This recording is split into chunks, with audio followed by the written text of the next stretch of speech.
Welcome to the Eutaw Street Banter Podcast. Welcome, everybody, to another episode here on the Eutaw Street Banter Podcast. I'm Cody. With me, like always, is Elijah. What's up, bro? Not too much, you know, just making it through another day. Another day, another dollar. It's Monday. We don't got any Orioles baseball, so we cannot lose today.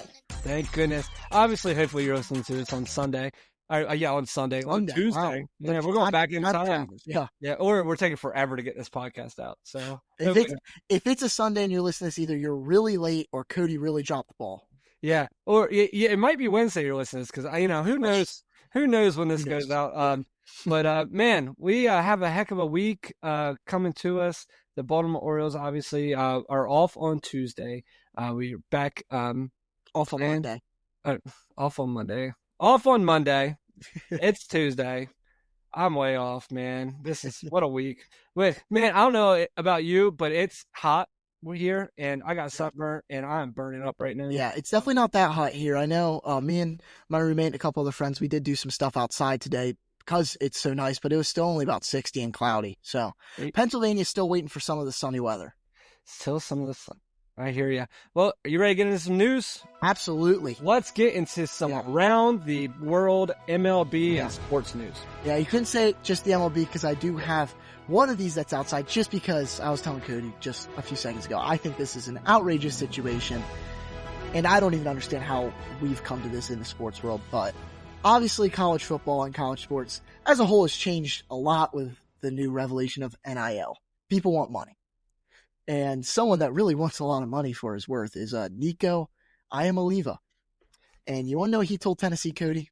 What did he tell him? He went and just read his last name and said, Iamaleava. Iamaleava. Well, he didn't really say that. They kind of got rid of him. He came to them after missing some practices and some mandatory meetings, said, you know how you paid me $2 million to be a college athlete? I'm not paying for my rooming, school. I got my free scooter to ride around on campus. I'm sure he got free he pays for nothing in his life, probably. Right. And he was getting $2 million to play football last year. And he wanted $4 million. He wanted to double that. And I will say, I looked at his stats. I don't think if there was an NFL quarterback that he should deserve $4 million for his stat line. Like, he didn't do that great last. Like, he did good, but his last game of the season that he almost held on because of NIL troubles against, I think it was like Ohio State or something like that, he didn't do great. He did not, 100 passing yards, I think. Yeah, there's a lot of issues with the whole NIL college. I mean, college basketball is getting crushed with it right now. Oh, yeah. And this is where I do understand it because I can tell you right now, if I was a college football player, I'd be doing that right now, 100%. Because if you're Nico Iamaleava, and you're saying, I might not make it to the NFL, I need as much money now as possible. I don't know, doubling your NIL and going to $4 million is kind of crazy. But I understand wanting to go get the bag, wanting to go get as much money as possible while you're in college because you don't know where the future takes you. But it's kind of just, it's ruining college sports. And if you're looking at it like this, that it's a job now, then what's the point of even having classes anymore? You're going to, do we soon start seeing students not even be students anymore? And literally just, which they're barely students as it is. Let's be honest. Yeah, when I played baseball and people went to college to play, right? You know how you got paid? Scholarships. Yeah. Yeah. The whole not having to pay $90,000 to go to college, that was you getting paid. No, absolutely. My thing is, a lot of people's not going to agree with me, and that's fine. But I've lived this life. But if you get NIL money, you forfeit your scholarship. Oh, 100%. No, I do agree. Because here's why. I think that scholarship money should then go to people not getting NIL. There's so many kids out there playing sports right now that have to pay their tuition and they don't get any NIL money, right? And they're the ones getting screwed. The people that are doing well off this are the people that were doing well without the NIL. Because let's be honest. Anyway. Well, between that and let's be honest, the top D1 players were getting money on the side from their coaches, and they were getting it some other way.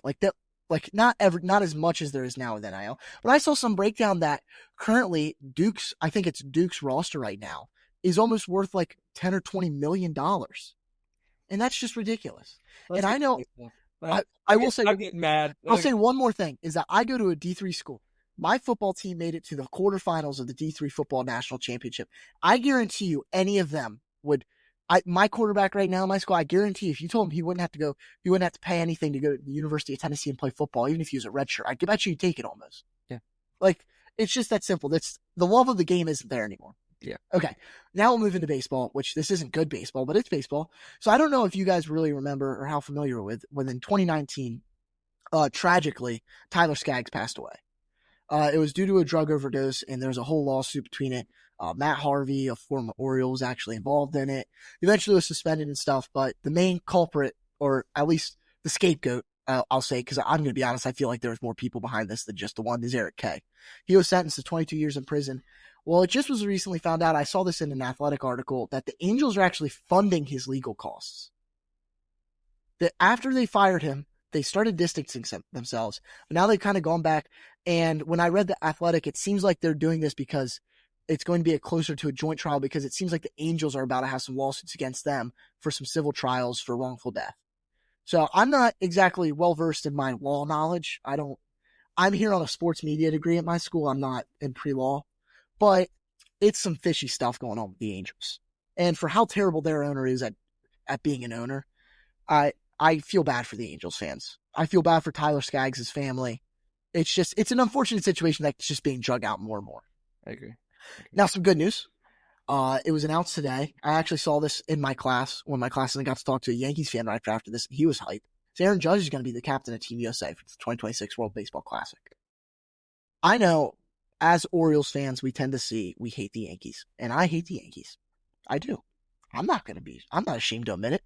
But I like Aaron Judge. You can't say anything about his character. He's a great guy. Sure, he dropped the ball in center. He dropped that ball in Game 5 of the World Series. I'm going to make fun of him for it, but he's the best hitter on the planet. And he can't hurt. Why wasn't he there last time? Well, the Yankees don't really like their players playing. This is going back to the beginning of the World Baseball Classic as a concept.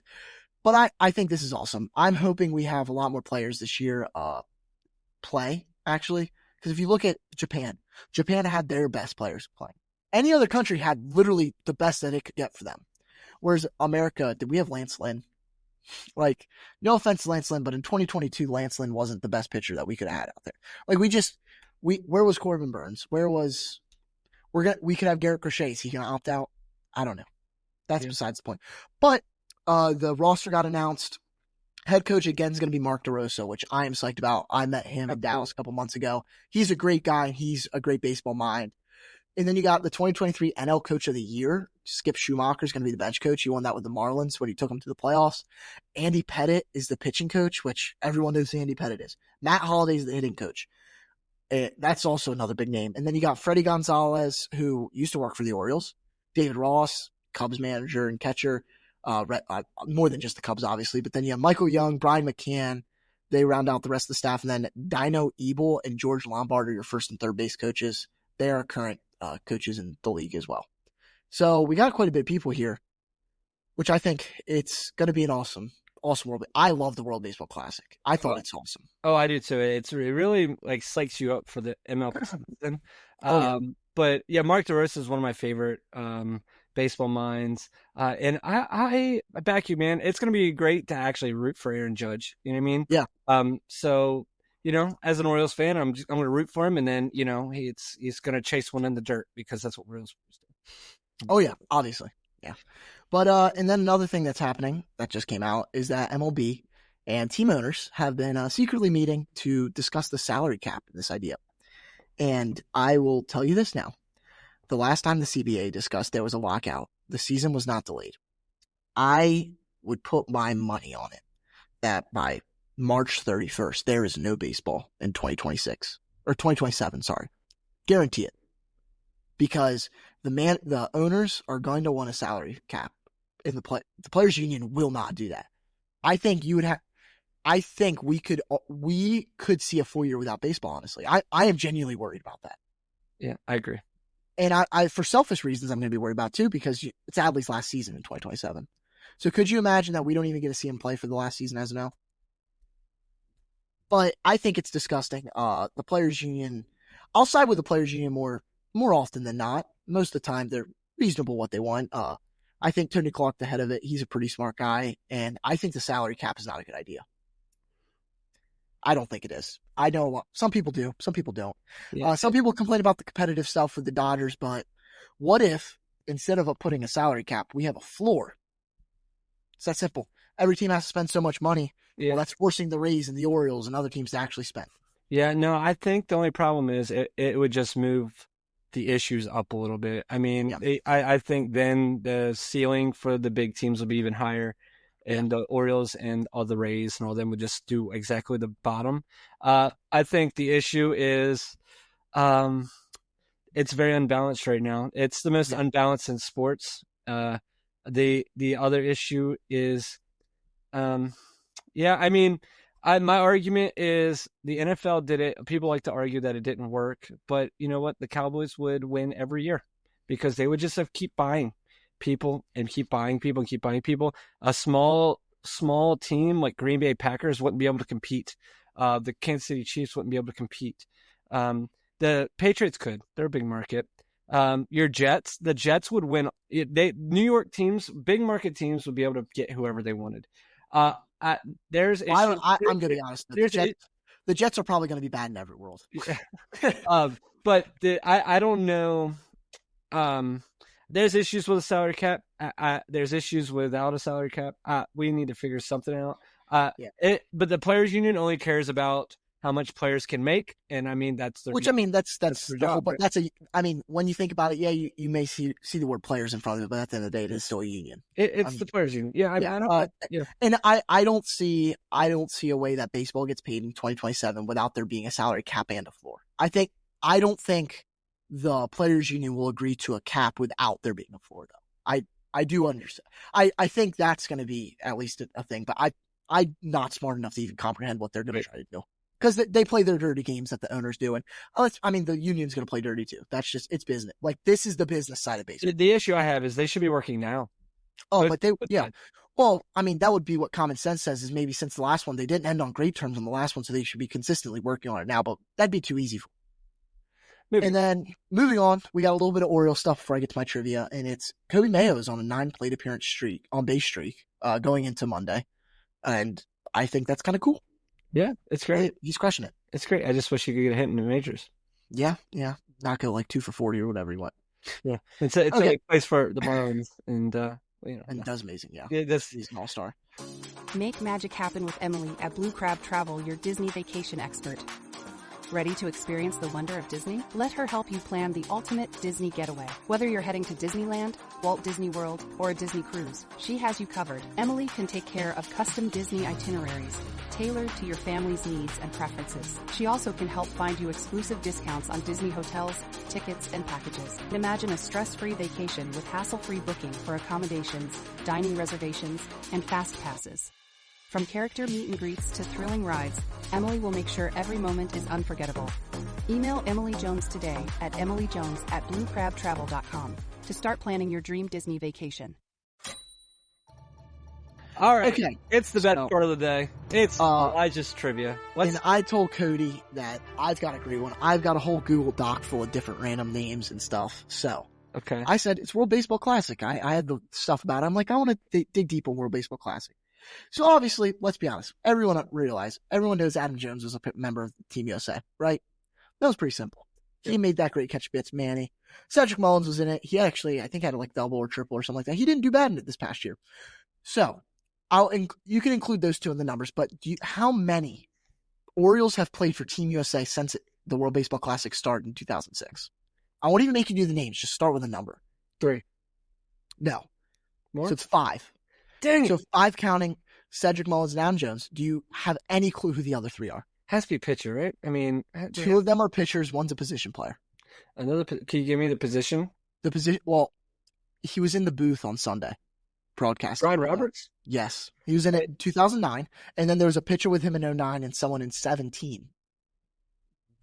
Starting pitcher? Starting pitcher in 2009. Eric Bedard? Jeremy Guthrie. Eric Bedard's way too late. My bad. Jeremy Guthrie. Wow, I didn't know that. And then you had Michael Givens in 2017. Oh, I didn't know that. I didn't either. And then I did the math. Including those, there have been 34 players to play for other countries throughout it.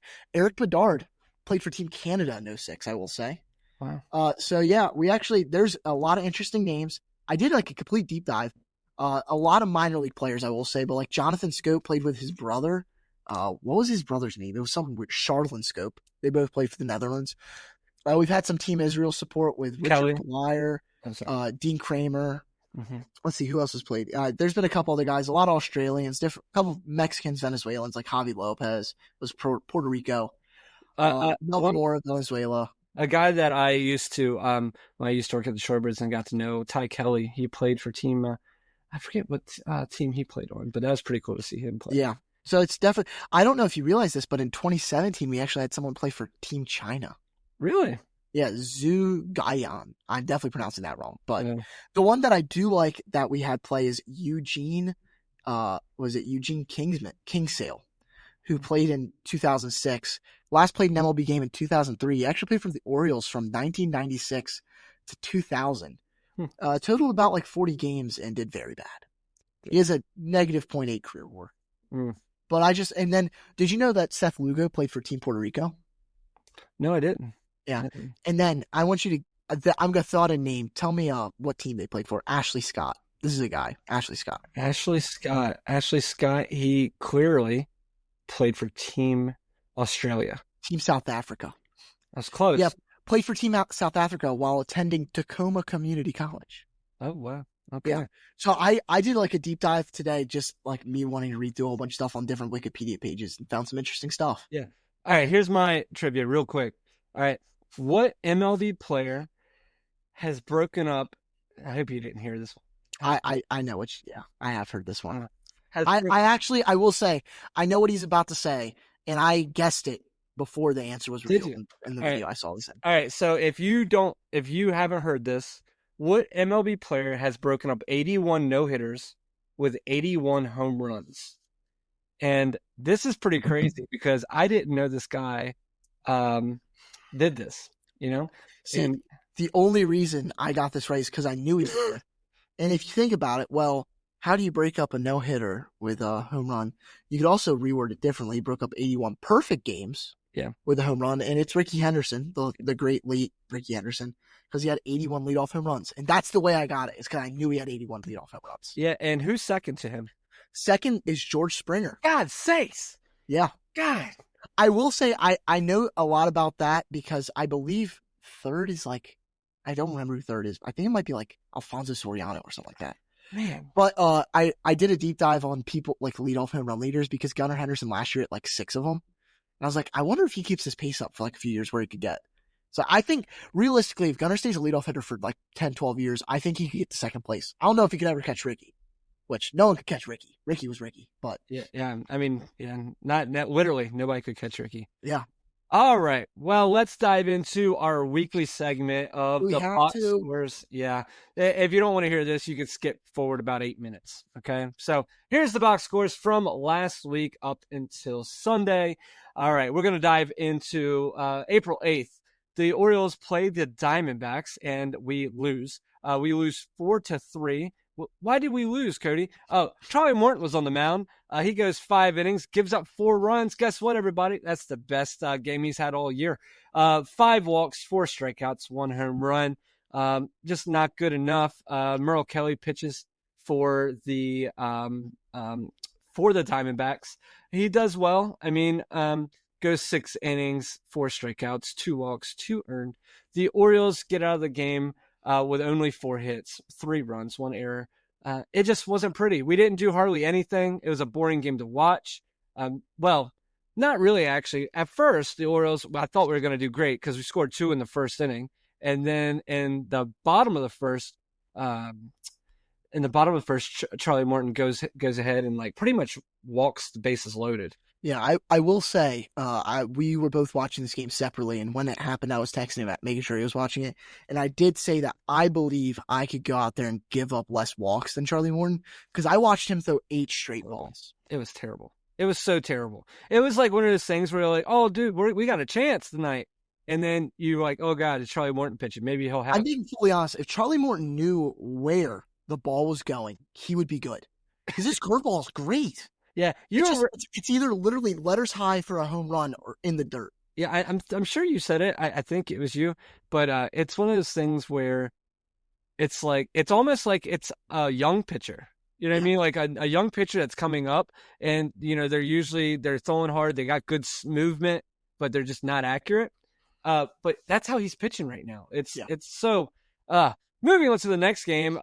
Again against the Diamondbacks. This one is even worse. Everybody. Dean Kramer's on the mound. He just didn't have it. Who would have thought? He goes 4 2/3. That's about the average of our pitching staff. 4 2/3 gives up 6 earned, only 4 strikeouts. Good news, we brought Cianel Perez to kind of stop the bloodbath, and obviously he didn't. But he did the best he's done all year. He goes an inning and a third and only gives up 1. So we lose that game 9-0, only 4 hits. So it didn't matter if they only scored 1, I guess, because obviously we didn't score. They had Brandon Pfaadt on the mound, and he looked like a god. You know what I mean? He goes 6 innings, only 4 hits given up. It's just one of those things, man, where our offense just isn't there and just looks pathetic. And then our pitching staff is following suit right behind them, looking the same. But good news, because on Thursday we had a day off. We didn't lose that day. Friday, God said, you know what? You can have another day off because we're going to give you rain. So we didn't lose that day. Saturday, it's Saturday. Everybody's enjoying their day. My daughter's birthday party. We have it on the TV. Everything's going good. Was it Bowden Francis is pitching for the Blue Jays. We have Sugano on the mound. And it's the 3rd inning. Sagano's given up 3 runs in every single inning. You just feel like, well, they're going to score 9. But he is able to stop the bleeding. After 4 2/3, he gets pulled, but he gives up 3 earned. But the Orioles do come back in the 5th, score 2, and the 6th scored 3. The Orioles end up going into the 9th inning with a 5-4 lead. And Elijah, what happens? Do you know this? When we have a 5-4 lead? Yeah, what happens? I know it's What did happen? It's almost like is it mountain time? It's mountain time. Felix Bautista comes in. He does walk 2. He does make it extremely scary, right? But he strikes out Bo Bichette to win the game and gets his first save of the season, first save in like some crazy amount of days. It was great to see him. He didn't have his best stuff. We haven't seen his best stuff all year. Remember, though, we still kind of rushed him in. I mean, he hasn't had many minor league appearances to come back. Yeah. So he's kind of doing his minor league assignment with the Baltimore Orioles right now. Oh, yeah. But I will say one last thing about this game. Absolutely. Is we had our orange jerseys. What do you think about that? I think they're a lot. I think it's definitely a lot. I don't know if I like them. I think the biggest thing is we're just paying homage to the old Orioles jerseys. Yeah.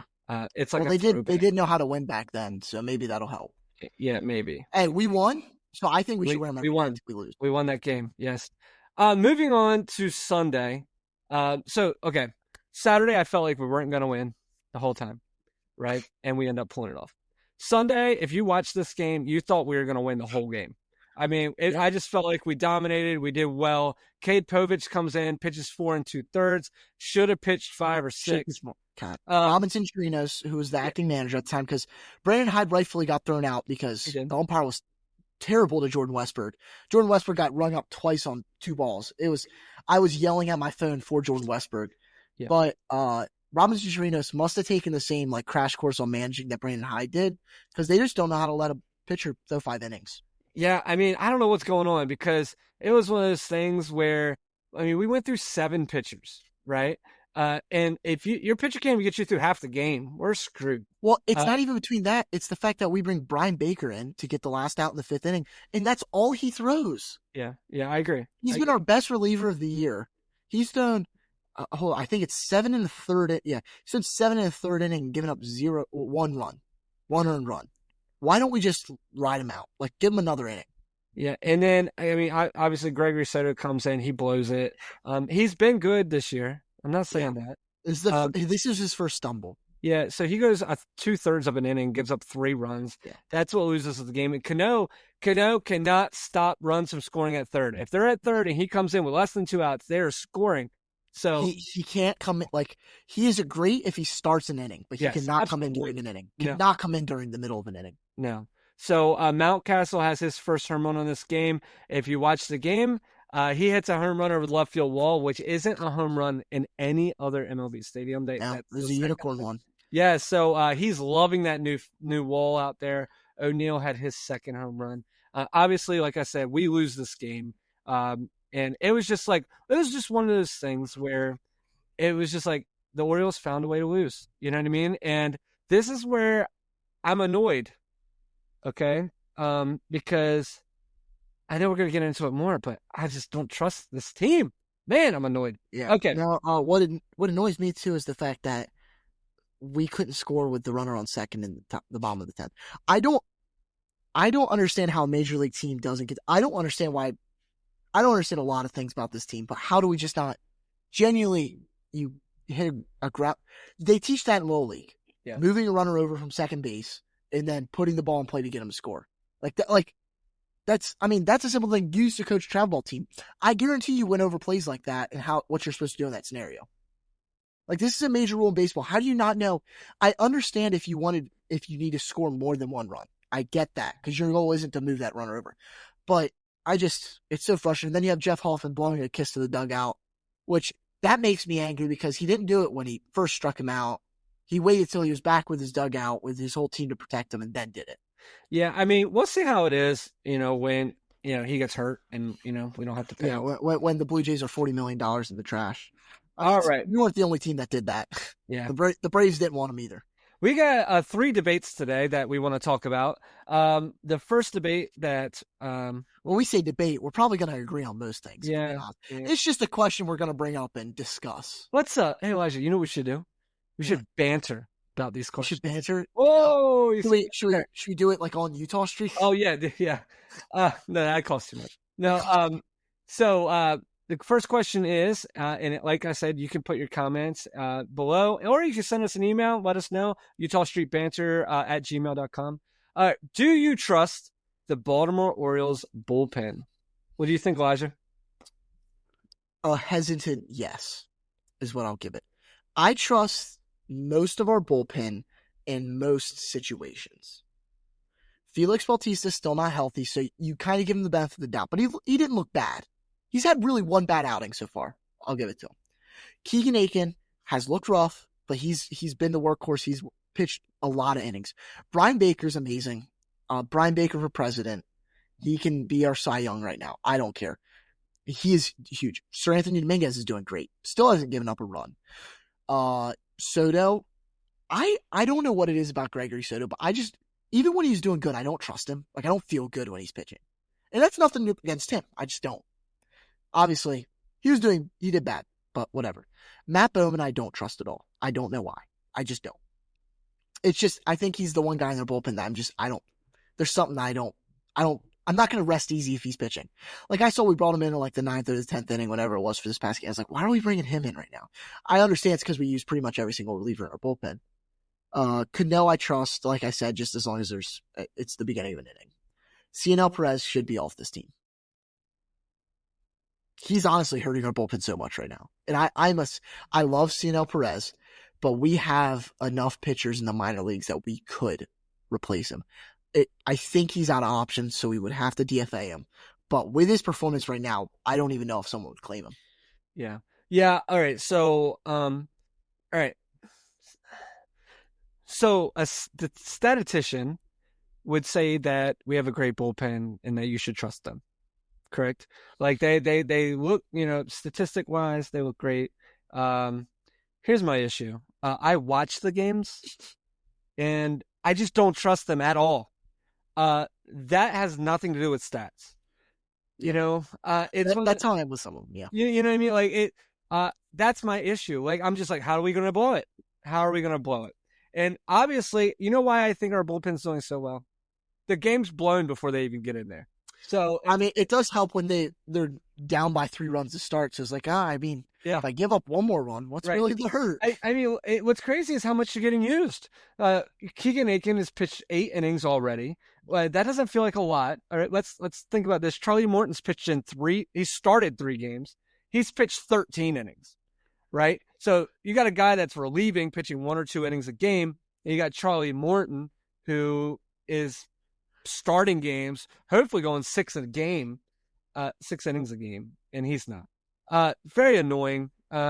I'd say that the guy that I trust the most is Cano, even though I was dogging on him. I obviously don't know who else I want him to come in. Yeah. Who else I want to come in with a man on third. Now, I'm going to be honest. At this point, I can't believe I'm even going to say this. I trust Brian Baker the most.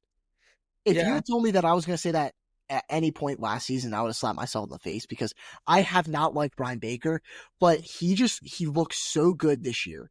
Yeah. And he's got that new grip on the changeup or whatever. He looks confident. He feels good. Like I fully trust him right now. Yeah, I mean, between him, Sir Anthony Dominguez has pitched 7 innings, given up 1 hit. Yeah. Brian Baker has pitched 7 1/3, given up 4 hits, only 1 run. Then you got, Cano, who hasn't given up an earned run, but that's crap because he's given other people's their earned run. But he's done fine, 6 innings. But it's one of those things, man. I don't have a reason. Like, so if your argument is, Cody, look at the stats. I'm looking at them, man. I get it. Like, I get it. And this is the problem, too. You look at the stats and say, yeah, sure, it's fine. But what happens when in 3 months, because our starters can't make it past the 5th inning, half of these guys are hurt or they're just overused? That's going to happen if we don't. I don't even know, because we've gotten to the point where our bullpen really doesn't have many options. So you're going to have to DFA guys to get rid of them, which means they might go to other teams. And it's just, I don't know. We're in it's our rotation's the problem, but we're not talking about the rotation right now. I don't want to talk about the rotation. We've talked about them all now. I mean, so I like I said, I don't have a reason to not trust them. For some reason, I just don't. And that's not fair to them. It's not fair to the stats. It's just, I watch them every day and I just don't feel comfortable. I'm comfortable saying right now that at this point of the season, our bullpen's been the best part of the team. Oh, absolutely. Absolutely. And that's what you say. If you break down the team in 3 spots, offense, pitching, like bullpen and starters, bullpen's been the best. Absolutely. Team. And that dives into our next segment where can we make the playoffs with our current roster?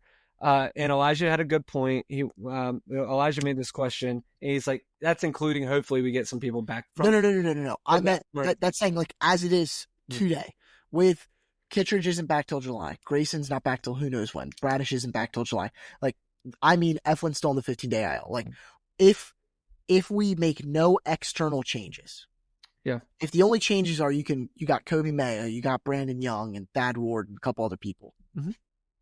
That's what I mean. I'll let you go first. Okay. Let me do a calculation here. All right. No. It says no down here. So I was going on the calculator there, and it said 78 and 84 was our record. No, I'm just kidding. But it feels like it. I mean, there's not a. Okay, I listen to a lot of Orioles podcasts. They do a great job. I listen to Brandon Hyde's post-game interviews. He does a great job. I read Rock Kabako, the beat writer for the Orioles, and he's the best. They're all really good at staying calm. I'm not calm right now. This is a panic, Cody. No. Like, if you're watching this team and going, oh yeah, they're good. You've lost your freaking mind. So only, I swear, it feels like only Orioles fans do this. We're completely okay with mediocrity. And I say that because, Elijah, tell me your favorite years as an Oriole fan. 2014. How'd we do? How many playoff games did we win? I mean, series. One series. Oh, and that's the best. That's the highlight of the Baltimore Orioles. That's the best Orioles team of all time. You know what I just thought of? So you remember how with that. Remember how months ago we made the podcast episode about the 2015 team? Yeah. We put that out there. This feels like 2015. It sure does. Because you have a great season, 2023, 24. Sum that up in 2014, whatever. You have a great team that's going to just go and do a lot. And you're slapped in the face and nope, nothing. Nope. And what gets me... we thought we had a bright future with Adam Jones, Manny Machado, everyone, the legends, right? That's what the team I grew up with. And it was all down the drain in 2 years. Yeah. Summed up with the Ubaldo Jimenez giving up a home run to Edwin Encarnacion in a wildcard game in 2016. That was the end of it. And we're feeling like we're getting dangerously close to there. Yeah, and the thing that ticks me off is every Orioles fan saw the signings and went, "What the crap?" Yep. Like, and the front office is like, "Oh, I can't believe Charlie Morton's not working out. I can't believe this is not working out." Really? This is what we all expected. Like, really? Like, what are you thinking? Like, Because what are Orioles fans? Are you really excited to go and get your our owner's bobblehead? Because that makes me angry. Like, I saw that. Like, are you excited about that? But, hey, yeah, we got the rich guy that still has all his money, and we still are just not doing nothing. Every team is signing all of their studs up for 7-8 years. Not Orioles. And then you have Corbin Burns tell you that the Orioles wouldn't go an extra year for him. And I'm like, oh, thank God, because you know who we got for the extra year. We got Charlie Morton. Yeah. We because if we went that extra year, we wouldn't have been able to get Charlie Morton. And then, oh my God, right? Yeah. And that sucks. This dude, Charlie Morton, he's won a World Series. He has so much going for him. My man just doesn't have it. Like, he just doesn't. And then again, like, I'll be fully honest, I can see potential in Charlie Morton if he could know where he was throwing the ball. Yeah, Charlie Morton was great. Here's the key thing: is Charlie Morton was great. He was a great pitcher. He's just not a great pitcher now. But he's 41, 42, 43, whatever he is. It's fine. But it's just so frustrating because I'm so sick of being on social media and Orioles fans go, "Oh, you're not real Orioles fans because you don't believe." I'm like, dude, I'm 30 some years of believing. Okay. And I'm done. Because if the ownership doesn't believe, then why do I keep trying? Yep. How about you, Elijah? I'm sure you're going to be, yeah, man, I think we go away. We're not going to lose another game all year. I think I could see like 120 game. Like we might be able to get to like beat the 0-1 Mariners win record. Like, I think we're going to go on. No, I'm kidding. And we also can't even hit. Yeah, like that is frustrating. It's not that we can't hit. It's just we only hit in like the first to the third inning and maybe sometimes the 8th or 9th. Sometimes. And that's only like every other game though. Because I don't know if you're aware, we still haven't won 2 games in a row. Have not won a series yet. And we've only split 2 series against the Blue Jays. Other than that, we've lost every series. And we lost to a series against the Red Sox, who just got their butts kicked by the White Sox. I don't even know anymore because I look at it from the outside perspective before the season started. I can understand why we thought we were going to have Grayson. I think if we had Grayson and Eflin right now, healthy, we're floating enough to stay alive. But it's to the point that I don't even know how to save this team.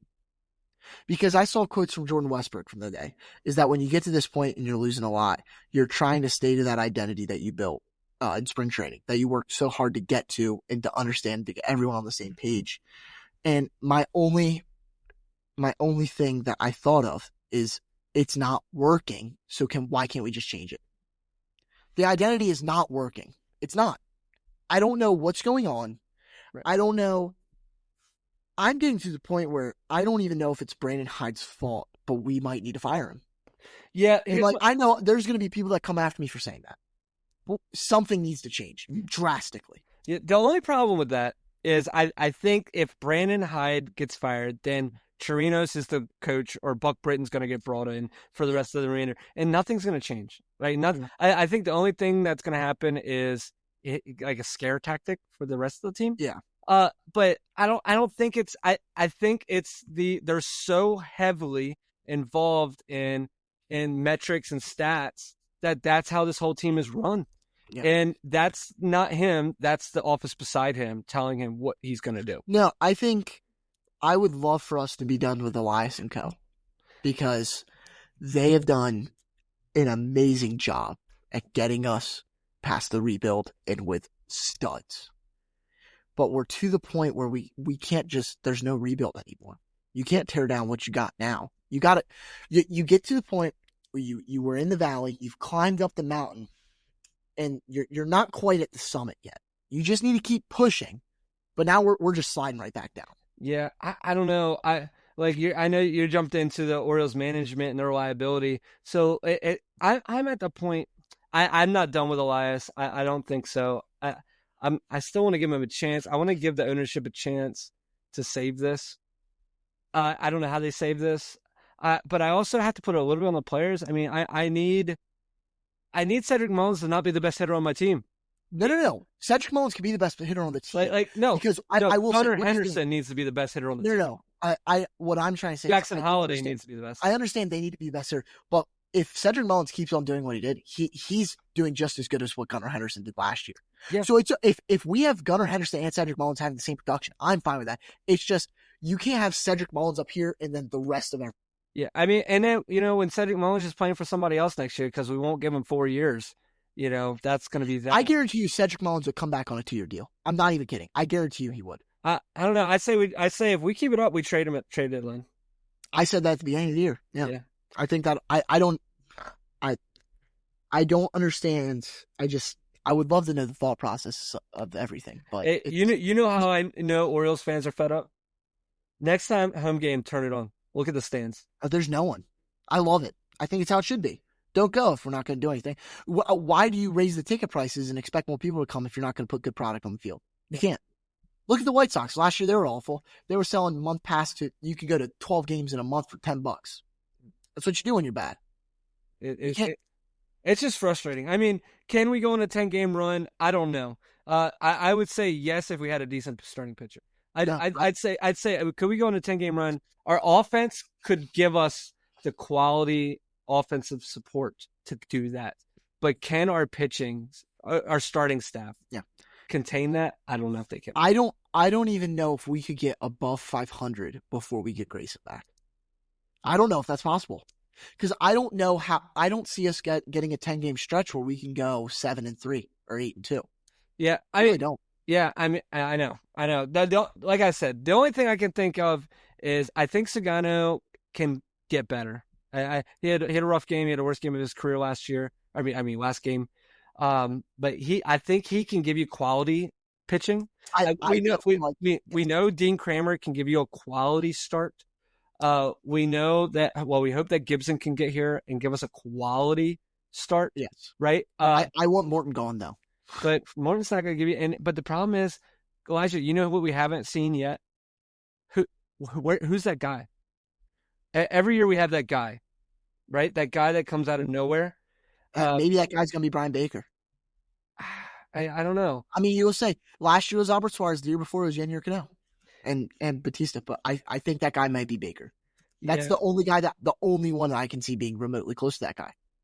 Unless Cedric Mullins is going to be that guy and just put the team on his back this year. Yeah. I know I said A Brit Does Baseball has some interesting stuff they do on their social media that we had Gary on a long time ago. And they had some like hot take stuff. And I said for my hot take, Cedric Mullins is your center fielder for AL All-Star game. Yeah. I still believe that. Yeah. He's one of the best hitters in baseball right now. You know who I'm excited to see? I think this isn't like written in stone, but I think a spot start is coming. And I think Brandon Young's going to get it. I love that. And I love it. That's the one I'm wondering. I think Brandon Young's pretty good. He's on our type pitch stuff. He's very interesting. Don't look at what he did like the other day. He struggled in the last game he pitched for the tie, but he's been doing good up until then. I hope they give him a chance. Yeah, I do. I'm like, man, maybe can he help? Can he I really like him. I think he's the clear person that would be the next.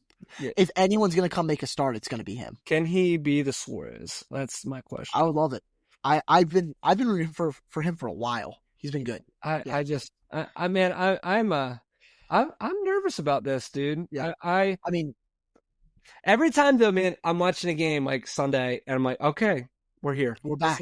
This is the no, I will say Sunday 5th inning, like after O'Neill hit that home run, and it was 6-3 or whatever. I was like, we are back.